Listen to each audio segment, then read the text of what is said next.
Et pour cette foire aux questions, à mes côtés, Arthur de Choulot, qui va nous éclairer, et puis également Adrien Régis. Rebonjour Adrien, puisque vous étiez également avec nous ce matin. Vous êtes associé et expert comptable chez Hendrix, cabinet d'expertise comptable, d'audit et de conseil. Hendrix, partenaire de cette journée, on est vraiment ravis. Voilà. Bonjour. Alors n'hésitez pas, c'est à vous de jouer. Si vous posez des questions sur la rentabilité, sur les clauses de non-concurrence, sur quelles sont les étapes pour monter son entreprise en franchise, eh bien, vous pouvez le faire dès maintenant dans le chat. Adrien, quelles sont en règle générale, alors on l'a vu même ce matin, mais les questions que l'on vous pose en premier, et notamment sur la question de l'étape en fait pour monter sa franchise. Est-ce qu'on trouve avant un local? Est-ce qu'on va frapper à la porte du banquier? Comment ça se passe? Quel est le bon process? Alors d'une manière générale, moi ce que je constate et ce que je peux conseiller, c'est qu'on n'anticipe jamais trop finalement de voir ses conseils au lancement d'une franchise, parce qu'on va vite se rendre compte que les choses et le temps passent très vite. Donc c'est jamais trop tôt pour aller frapper à la porte d'un expert comptable ou d'un avocat pour finalement bien caler les différentes étapes de ce process. En effet, alors ce qui est important, c'est finalement d'avoir les idées claires malgré tout sur le projet. Donc on a en général échangé avec son enseigne. On a potentiellement identifié un local, parce que pour travailler sur un prévisionnel, il va falloir avoir des éléments de loyer notamment, en tout cas pour les enseignes qui sont physiques. Mais oui, il va falloir avoir des éléments, donc avoir déjà échangé avec l'enseigne, avoir un DIP, quelque chose qui soit vraiment bien établi. Parce que nous, ensuite, on va travailler donc sur les éléments du business plan, notamment, et les éléments prévisionnels, à l'appui de tout ça. D'accord ? Donc, à l'appui de la fiche d'investissement, du plan de financement, des apports, on en a parlé ce matin des apports que vous allez être en capacité de mettre, du montant du loyer, et ensuite, on va se baser sur l'étude de marché, notamment, ou sur les études de marché, si jamais vous avez fait faire une seconde ou une troisième étude, pour établir ce prévisionnel. Donc, une fois qu'on a fait ce prévisionnel, qu'on a un projet de statut, puisqu'on a parlé ce matin aussi de la forme juridique, vous allez constituer votre société, on a un projet de statut, et puis on a une promesse de bail potentiellement. C'est là qu'on va aller voir le banquier à l'appui de tous ces documents. Le banquier, il n'aime pas trop travailler pour rien, donc tant qu'on n'a pas ça, on peut le voir, mais à part un oui de principe de votre conseiller bancaire, qui dans le contexte actuel ne vaut pas grand-chose, on n'aura pas mieux. Ouais. Mais ce qui est important, c'est d'avoir tous ces éléments pour aller voir le banquier, et c'est à ce moment-là ensuite que le banquier vous fera passer en comité. Et c'est, malheureusement ou heureusement, c'est le comité qui donnera son accord ou pas, et lui, par contre, son accord sera bien valable. Arthur, Adrien, une première question. C'est une question de Marc. Marc qui vous demande, en termes de création d'entreprise, à quel moment dois-je créer la structure? Avant, après le DPI? Alors, le DIP. Le DIP, pardon, qu'est-ce que je dis? Alors, moi, c'est DPI qui écrit. Oui. Oui, c'est pour ça, je lis bêtement. Voilà, le DIP. Peut-être le DIP, c'est quoi? C'est le document c'est le document précontractuel qui donne un certain nombre d'informations aux futurs franchisés, et surtout qui intègre un engagement de confidentialité. Il faut savoir que quand on veut ouvrir une franchise, on a évidemment besoin d'informations, et un franchiseur sera beaucoup plus à l'aise pour donner cette information dès lors qu'il y a un engagement contractuel.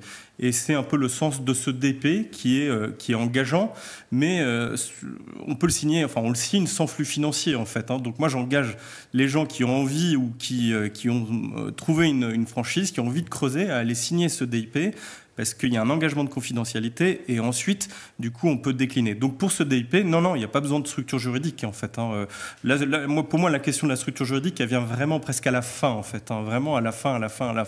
Vous pouvez même signer votre contrat de franchise, en vrai, sans structure juridique, en fait. Vous mettez une clause de substitution, c'est tout à fait possible, c'est bien encadré, mais la question se pose au bout. Ouais, pas tout de suite, effectivement, c'est pas une nécessité.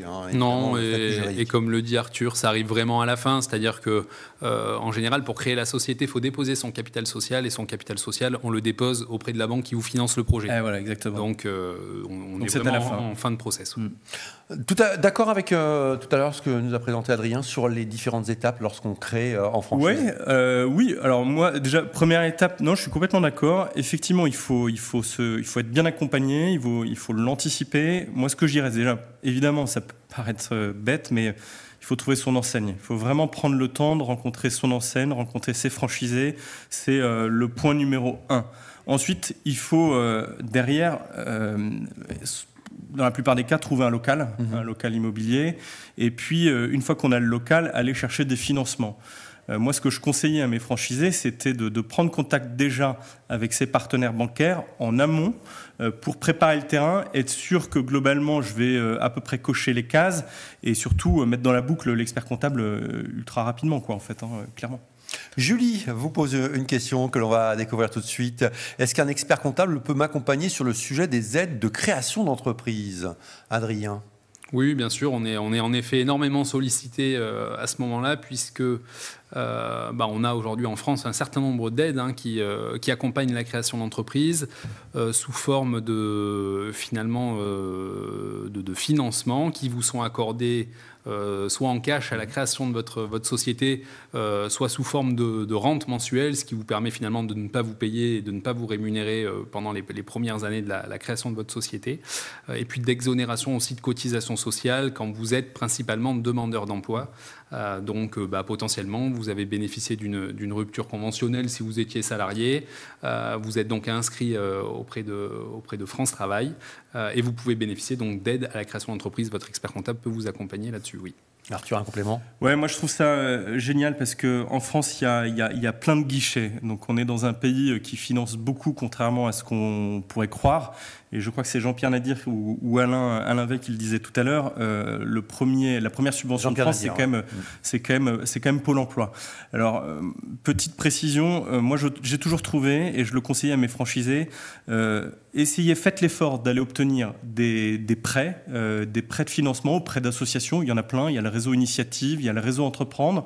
Et faites cette démarche-là et allez voir votre banquier ensuite. Pourquoi? Parce que votre banquier va être rassuré. Il y aura déjà eu une pré-étape. Il y aura déjà eu un jury, la personne aura fait l'effort de convaincre, aura mouillé la chemise, c'est un vrai projet, aura déjà eu des feedbacks, le banquier sera d'autant plus rassuré. Il n'y a pas de guichet unique pour s'y retrouver dans ces aides et de savoir qu'on n'oublie aucune aide finalement. Non, en fait, et puis même, ça dépend aussi des régions. En fait, ça dépend des CCI, ça dépend du conseil régional. Donc, il peut y avoir des poches de subventions à aller chercher à droite à gauche, mais il faut faire ce travail. Voilà. Et puis, le franchiseur peut aussi accompagner là-dedans, évidemment. Et puis, on peut évidemment se connecter sur la plateforme l'Express Franchise pour avoir pas mal d'infos aussi sur les aides disponibles. Solo vous pose cette question: comment finance-t-on les investissements si le budget est limité à droit d'entrée? En cas de recours, alors on va déjà peut-être répondre à cette première question: comment finance-t-on les investissements si le budget est limité, notamment pour le droit d'entrée?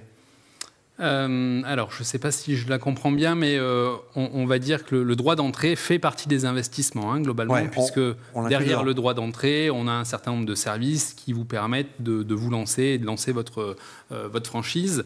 Donc ça, si je veux parler purement comptable, c'est une immobilisation, c'est bien un investissement. Donc je vous confirme que si votre apport, votre budget, votre apport, je considère, est limité à ce droit d'entrée, c'est bien considéré comme une partie de votre apport, d'accord, et c'est bien intégré dans le seuil de 20-30% qu'on a évoqué tout à l'heure sur finalement quelle proportion d'apport par rapport aux investissements globaux. Je suis pas sûr que ça suffise par contre, parce que non, mais ça c'est clair. Il faut bien avoir en tête que déjà, premièrement, il faut avoir une idée de l'investissement total. Ça, c'est indispensable. Et cet investissement, en fonction de vos moyens, si vous devez aller faire un prêt, là, de ce que je comprends de la personne, elle aura besoin de faire un prêt, il faudra un montant global minimum qui, naturellement, devra intégrer à minima les droits d'entrée, mais sans doute ne sera pas suffisant. Et surtout, vu le contexte actuel, il vaut mieux avoir un bon dossier, il faut avoir un apport. Il y a aussi plein de moyens de se constituer un apport. Vous pouvez demander à votre famille aussi. Vous pouvez, pourquoi pas, mettre en place des campagnes. Si vous avez un projet de campagne de crowdfunding aussi, on en a vu.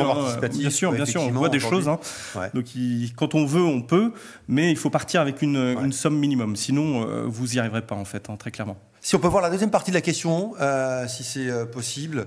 En cas de recours à un emprunt, est-ce que le fonds apporté en droit d'entrée est déjà considéré comme apport du porteur de projet? C'est ce que, ça veut dire, franchement, on va dire les choses, Arthur, si on n'a pas d'apport, on ne peut pas se lancer.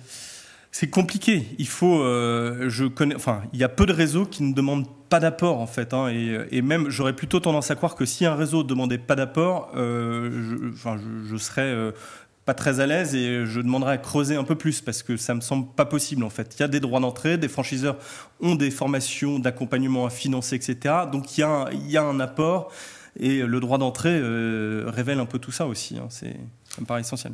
On va prendre la question de Bastien. Bastien qui nous pose cette question. Faut-il mieux rejoindre un petit ou un gros réseau? Alors, on peut peut-être reformuler un peu différemment. Petit, gros réseau, effectivement. Puis, Bastien, je me permets de compléter votre question. Jeune réseau ou réseau déjà bien établi? Moi, je peux prendre la question parce que j'ai vécu, quand j'ai créé mon réseau, il fallait que je trouve mes premiers franchisés. Et maintenant, avec le recul que j'ai avec l'Express franchise, où je côtoie beaucoup de réseaux, moi je dirais qu'il faut bien comprendre deux choses. Vous pouvez faire le choix d'un tout petit réseau, c'est génial, c'est une super aventure. Vous allez participer beaucoup plus à l'élaboration du concept que si vous étiez dans un grand. Moi, quand j'étais jeune franchiseur, tout n'était pas complètement calé, quoi, évidemment. Et donc mes premiers franchisés m'ont appris, ont participé à pas mal de choses, la mise en place des process, etc. Donc on a un impact qui est très fort quand on rejoint un petit réseau. Dans un grand réseau, à l'inverse, les process seront déjà en place, vous aurez beaucoup moins d'impact. En revanche, vous allez sans doute un peu plus sécuriser votre investissement. Voilà, c'est un peu les deux, et ça doit correspondre à des profils différents d'ailleurs. Et l'expert comptable, il en dit quoi? L'expert comptable, il en dit que globalement, nous, quand on accompagne des clients qui intègrent des plus grands réseaux. Alors, c'est souvent plus complexe à intégrer. Les zones sont souvent déjà bien établies. Enfin, voilà. On a, d'un point de vue financier, on a souvent du mal. On peut avoir plus de mal à faire bouger des lignes auprès du franchiseur, alors qu'en effet, quand on est au début de l'aventure sur un jeune réseau, ça vous apporte des choses complètement différentes. Et souvent, on a une action qui peut être un petit peu plus forte auprès de l'enseigne. Voilà. Donc, je n'ai vraiment pas d'avis. Enfin, un avis, oui, mais en tout cas, pas vraiment de conseils à apporter d'un point de vue financier sur cet aspect. Voilà. En tout cas, c'est pas un frein, voilà, d'un point de vue financier. Non, complètement. Il y a de superbes réussites sur des petits réseaux, hein, ouais, je vous le confirme. On va prendre la question d'Adeline. Adeline, est-ce qu'un franchiseur peut m'amener un partenaire bancaire? Alors, Arthur dit oui. Arthur, et puis après Adrien. Alors moi, mon vécu, c'est que oui, j'avais un partenaire bancaire. C'était pas obligatoire, mais quand un franchisé venait dans mon réseau, je lui recommandais notre partenaire bancaire. Mon partenaire bancaire savait que quand je lui amenais un dossier, globalement, c'était sérieux, et donc les choses étaient facilitées. Mais néanmoins, quand on est franchisé, il vaut mieux solliciter plusieurs banques et pas uniquement celle du partenaire du franchiseur. Alors j'allais vous poser la question, Adrien, finalement. Oui, il faut finalement solliciter uniquement le partenaire bancaire du franchiseur, ou il faut aller voir ailleurs? Non, alors là, d'une manière générale, pour la recherche de financement, c'est clair qu'il faut taper large. Alors, il ne faut pas aller voir 10 banques parce que ça ne servira à rien, hein, si vous êtes déjà pris 3 refus ou 3 ou 4 refus a priori. Et pourtant, il y a des exemples de franchisés qui, et j'en connais, ont fait une dizaine de banques avant d'avoir le financement. Oui. Alors, après, en tout cas, il faudra se poser les questions et potentiellement retoucher un certain nombre de choses dans votre dossier, malgré tout. Ce que je veux dire, c'est que, oui, aujourd'hui, l'obtention de financement, elle se complexifie malgré tout. Hein. On le sait, les taux d'intérêt ont quand même réaugmenté sur les 2 dernières années de manière assez significative. Donc ça tend un peu les équilibres financiers des plans de financement. Mais du coup, il faut voir plusieurs établissements. Le gros avantage du partenaire bancaire de l'enseigne, c'est qu'il connaît le groupe, il connaît l'enseigne, il connaît le sérieux en effet des dirigeants de l'enseigne, et ça peut vous faciliter la tâche. Ça ne fera pas tout malgré tout. Allez, rapprochez-vous vous aussi, peut-être si vous avez déjà eu une expérience entrepreneuriale, de votre propre banquier, parce qu'il connaît votre sérieux à vous, hein, et il sera peut-être content aussi d'accompagner un de ses clients qui se lance sous un format de franchise, et puis potentiellement votre expert comptable peut vous mettre en relation aussi, ou d'autres partenaires. Voilà. Il faut être assez malin dans l'approche bancaire parce qu'il n'y a pas non plus des milliers de banques sur la place.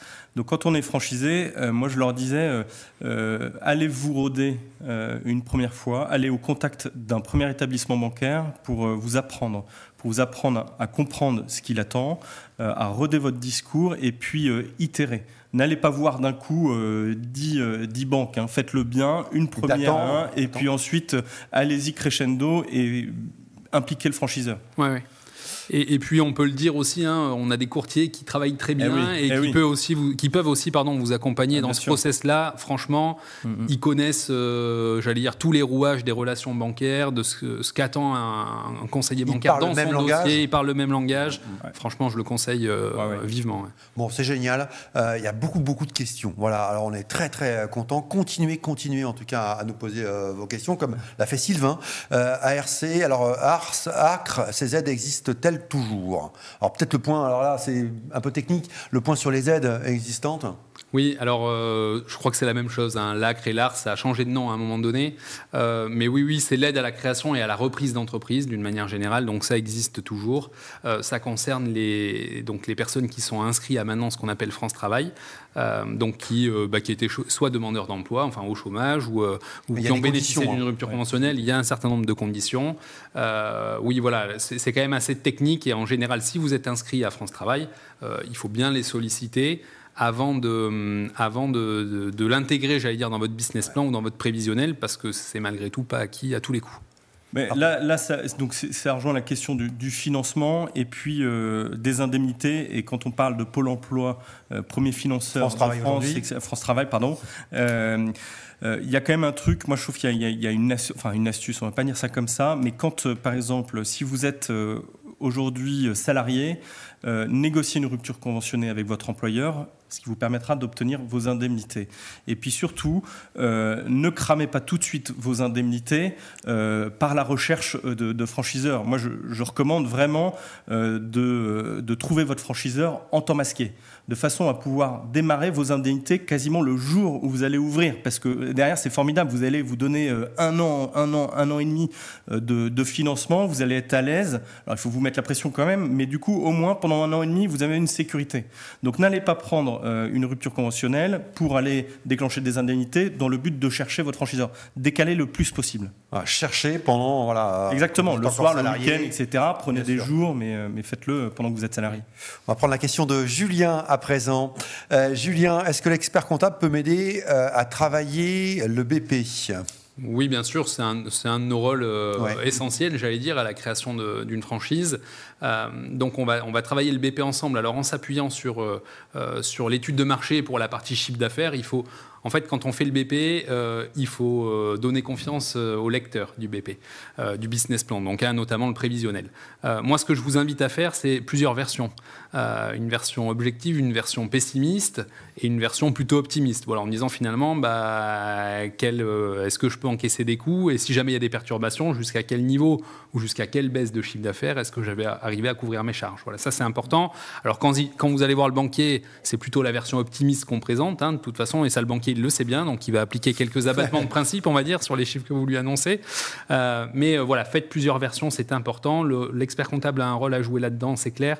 Et alors, juste pour faire un petit parallèle avec ce qu'on fait aujourd'hui chez Hendrix, on a créé un consortium de 6 acteurs majeurs de l'expertise comptable qui représentent aujourd'hui 500 000 entreprises en France pour créer un data lake qui permet finalement d'amener à nos clients un certain nombre de notions de chiffre d'affaires, de rentabilité sur les entreprises de leur secteur d'activité. Voilà. On peut même pousser ça donc, sur une zone géographique en disant à nos clients, un boulanger à Lyon dans le 7e arrondissement, globalement, la marge moyenne, elle est plutôt là et le niveau de chiffre d'affaires moyen, il est plutôt là. Donc, on va pouvoir aider le client, l'entrepreneur à challenger les éléments du BP et on a un rôle très important à jouer là-dedans. Allez, il nous reste à peine 3 minutes, on va essayer de prendre 2 questions. La première, la question de Rudy. Quelle est la différence entre rentabilité, ROI et marge?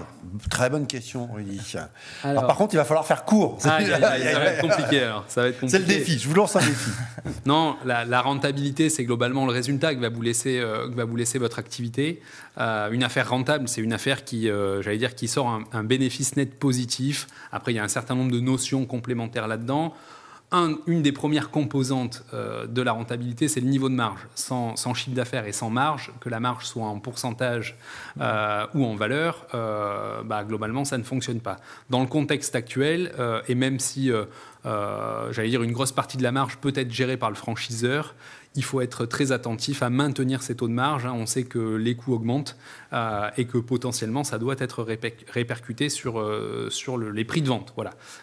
Donc ça, c'est quelque chose d'important. Donc le taux de marge est une composante de la rentabilité et le ROI, c'est le retour sur investissement. Donc là, ça va dépendre finalement du montant de l'investissement et de l'apport qu'on est prêt à faire. Et finalement, on ressort avec quoi au bout d'un certain temps, parce que il y a la rentabilité et le résultat, mais il y a aussi, quand je rachète un fonds de commerce, un pas de porte, ou que je rachète les parts d'une société, tous les mois, je paye un emprunt qui sert à racheter ça, mais quand j'ai fini de payer mon emprunt, ce capital m'appartient bien, donc ça contribue aussi au retour sur investissement. Arthur, avant de prendre la toute dernière question. Ouais, non, mais sur la question de la rentabilité, moi j'incite vraiment les futurs franchisés pour se faire une vraie idée, parce que vous allez brasser des chiffres, des tableurs, etc. avec votre expert comptable, la tête de réseau. Franchement, allez au contact des franchisés et puis soyez cash avec eux, parce qu'ils d'ailleurs ils vous répondront. Vous n'êtes pas à l'abri de bonnes surprises. Demandez-leur combien ils gagnent. Très concrètement, c'est quoi votre salaire, à partir de quand vous êtes payé, quel est votre retour sur investissement. Allez-y, parce que c'est indispensable, vous engagez votre vie, il n'y a pas de période d'essai, donc il faut poser les questions dès le démarrage. N'hésitez pas. À la source. Voilà, et n'hésitez pas. Allez, on prend la toute dernière question de Philippe. Si je touche donc l'ASP, puis-je créer mon entreprise et continuer à en bénéficier? L'ASP, c'est une allocation Si, c'est des mécanismes d'abondement. Quand on prend un plan de départ d'une société, on peut avoir des mécanismes d'abondement, mais je ne suis pas expert là-dedans et je ne saurais pas répondre à la question très clairement. Vous savez quoi, Philippe? On va essayer de trouver effectivement la réponse à votre question. Et si vous pouvez nous préciser juste concernant l'ASP, puis je pense que c'est... Alors, de mémoire, parce que j'ai eu l'occasion dans une vie passée de mettre en place des plans et je crois qu'il y a un lien de subordination. Je ne suis pas sûr que vous puissiez créer votre entreprise en étant assujetti aux ASP. Mais c'est à confirmer. Bon, en tout cas, voilà, Philippe, on essaie de trouver la réponse et puis on vous donne une réponse dans les prochaines minutes, voire dans les prochaines heures. Et puis, puisque vous avez encore plein d'autres questions, on les met de côté. Restez avec nous, hein. Et puis tout à l'heure, 17h40, de nouveau une foire aux questions et on répondra à toutes ces questions. Merci infiniment, Adrien Régis. Voilà, merci à vous. Voilà, on renvoie aussi au site de l'Express Franchise pour toutes ces questions. Merci d'être venu avec nous.